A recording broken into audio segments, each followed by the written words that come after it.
ಕೆಲಸ ಆಗ್ಲಿಲ್ಲ, ಒಂದು ರಸ್ತೆ ಆಗ್ಲಿಲ್ಲ, ಒಂದು ಸಮುದಾಯ ಭವನ ಆಗ್ಲಿಲ್ಲ, ಒಂದು ಶಾಲಿ ಕಟ್ಟಡ ಆಗ್ಲಿಲ್ಲ. ಇವತ್ತು ಯಾವುದೇ ಕಾಮಗಾರಿ ಕೂಡ ಆಗಲಿಲ್ಲ. ಆದ್ರೆ ಇವತ್ತು ನಮ್ಮ ಸರ್ಕಾರ ಬಂತು, ನಿಮ್ಮ ಆಶೀರ್ವಾದದಿಂದ ಇವತ್ತು ಎಲ್ಲ ಸರ್ವಾಂಗೀಣ ಅಭಿವೃದ್ಧಿಯನ್ನು ನಾವು ಮಾಡೋದಕ್ಕೆ ಇವತ್ತು ಈಗಾಗಲೇ ಮುಂದಾಗಿದ್ದೀವಿ. ಇದೇ ವರ್ಷದಲ್ಲಿ 3,40,00,000 ಬಹುತೇಕ ನಮ್ಮ ಹಿರಿಯರು ವಿಜಯ ಮಾಂತೇಶ ಮಠದ ಹತ್ರ ಒಂದು ಸಮುದಾಯ ಭವನವನ್ನು ಮಾಡಿಕೊಡೋದಕ್ಕೆ ಈಗಾಗಲೇ ನಮಗೆ ಕೇಳಿದ್ರು. ಅದಕ್ಕೂ ಕೂಡ ಸುಮಾರು ಅಂದಾಜು 23 ಲಕ್ಷ ರೂಪಾಯಿ ಈಗಾಗಲೇ ನಮ್ಮ ಕೆಡಿ ನಾಯ್ಕ ಇಂಜಿನಿಯರು ಜಿಲ್ಲಾ ಪಂಚಾಯತಿಯವರು ಒಂದು ಅಂದಾಜು ವೆಚ್ಚವನ್ನು ಮಾಡಿದ್ದಾರೆ.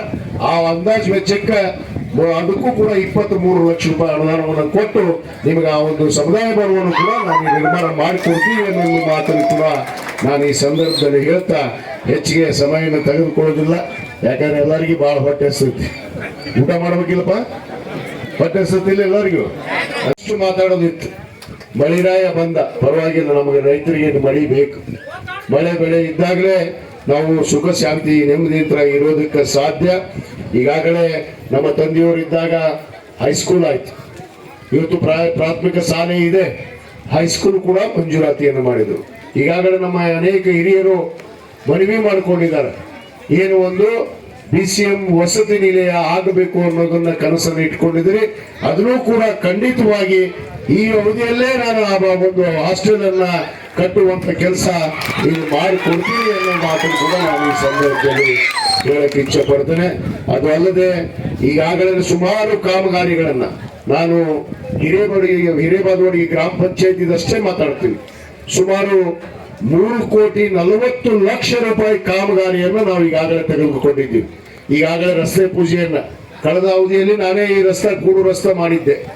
ಅದು 6 ವರ್ಷ 8 ವರ್ಷ ಆಯ್ತು. ಈಗಾಗಲೇ ರಸ್ತೆ ಕೆಟ್ಟೋಗಿತ್ತು. ಮತ್ತೆ ರಸ್ತೆ ಮಾಡೋರು ಯಾರಪ್ಪ ಅಂದ್ರೆ ಹೋದ ಅವಧಿಯಾಗಿ ಯಾರು ಮಾಡಲಿಲ್ಲ. ಈಗ ಮತ್ತೆ ನಾನು ಬಂದೆ, ಮತ್ತೆ ನಿಮ್ಮ ಕೂಡು ರಸ್ತೆಗೆ ಈಗಾಗಲೇ 25 ಲಕ್ಷ ರೂಪಾಯಿಯನ್ನ ಈಗಾಗಲೇ ಡಾಂಬರೀಕರಣವನ್ನು ಮಾಡೋದಕ್ಕೆ 25 ಲಕ್ಷ ರೂಪಾಯಿ ಇಟ್ಕೊಂಡಿದ್ದೀನಿ.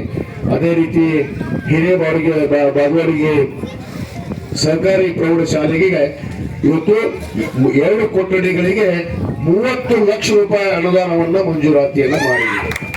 2 ಕೊಠಡಿಗಳಿಗೆ 30 ಲಕ್ಷ ಅನುದಾನ. ಮತ್ತು ಹಿರೇಬಾಗವಾಡಿ ಗ್ರಾಮದ ಸರ್ವೆ ನಂಬರ್ 324ರಲ್ಲಿ ಮಸೂತಿ ಹತ್ತಿರ ಸಮುದಾಯ ಭವನ ಕಟ್ಟಡಕ್ಕೆ 5 ಲಕ್ಷ ರೂಪಾಯಿಯನ್ನು ಕೊಟ್ಟಿದ್ದೀನಿ. ಮತ್ತು ಚಿತ್ತವಾಡಿ ಗ್ರಾಮದಲ್ಲಿ ಶ್ರೀ ಹುಲಿಯಮ್ಮ ದೇವಿ ಹತ್ರ ಒಂದು ಸಮುದಾಯ ಭವನವನ್ನು ಕಟ್ಟಡಕ್ಕೆ 5 ಲಕ್ಷ ಕೊಟ್ಟಿದ್ದೀನಿ.